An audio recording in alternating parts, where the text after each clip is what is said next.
আমি একজন সায়েন্টিস্ট হতে চাই। ছায়া প্রকাশনী, শিক্ষক শিক্ষিকা ও ছাত্রছাত্রীদের প্রথম পছন্দ। বাঙালি সিনেপ্রেমী দর্শকদের জন্য এবছরের পুজো তো জমে দই।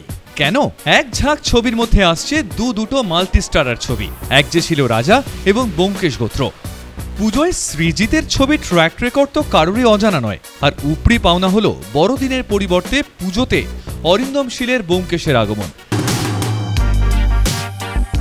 এক যে ছিল রাজা আর ব্যোমকেশ গোত্র টিমকে পাওয়া গেল একসঙ্গে একই ছাদের তলায়।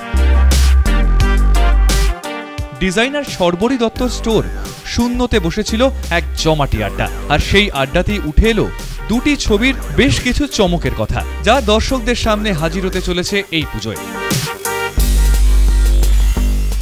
অনেকে পোস্টারটা যেভাবে দেখছে লোকে আমায় চিনতে পারেনি, অবভিয়াসলি কারণ মুখ দেখা যাচ্ছে না।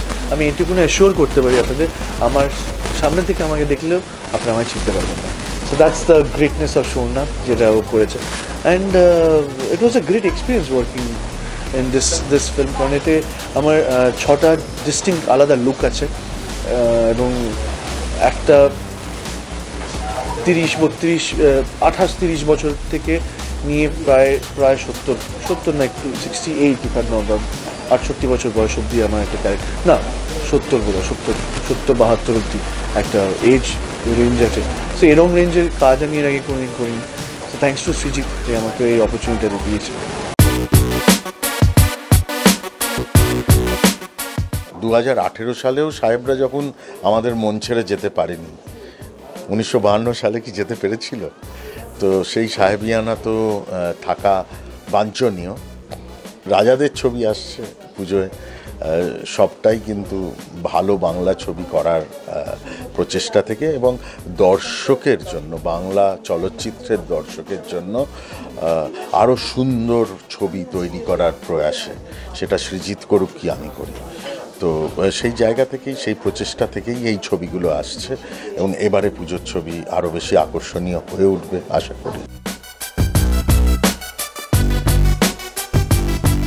ব্যোমকেশ এবার প্রথমবার পুজোয় আসছে, কারণ অরিন্দম শীল শ্রী ভেঙ্কটেশ ফিল্মসের ব্যোমকেশ এর আগে অবধি বড়দিনে এসেছে, কাজেই এবারের এক্সপেকটেশনটা আলাদা।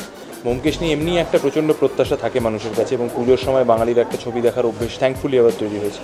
কাজে আমরা তাই জন্যই চাইছি যে হারার ব্যোমকেশ ও ব্যোমকেশ পর্বর পরে ব্যোমকেশ গোত্রতে যেন মানুষ আরও ইন্টারেস্টিং ব্যোমকেশকে পান, আরও ক্ষুরোধার ব্যোমকেশকে পান, আরও বড়োভাবে, আরও বেশি করে ভালোবাসেন ব্যোমকেশকে।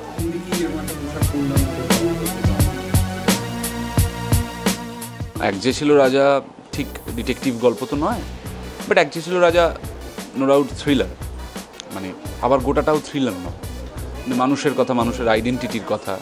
এক যে ছিল রাজা একটা প্লেনে গিয়ে একটা ফিলোসফিক্যাল ছবি হয়ে যায়, but very entertaining, very gripping. এই ছবিটা আমি বলবো যে এই ছবিটা আমি যিশুদার সঙ্গে থেকেছি, এটা মানে হিস্ট্রিতে থাকবে, কারণ যিশুদা, এই ছবিটা হিস্ট্রিতে থাকবে, যিশুদা থাকবে, পাশাপাশি লগে লগে আমিও থাকবো।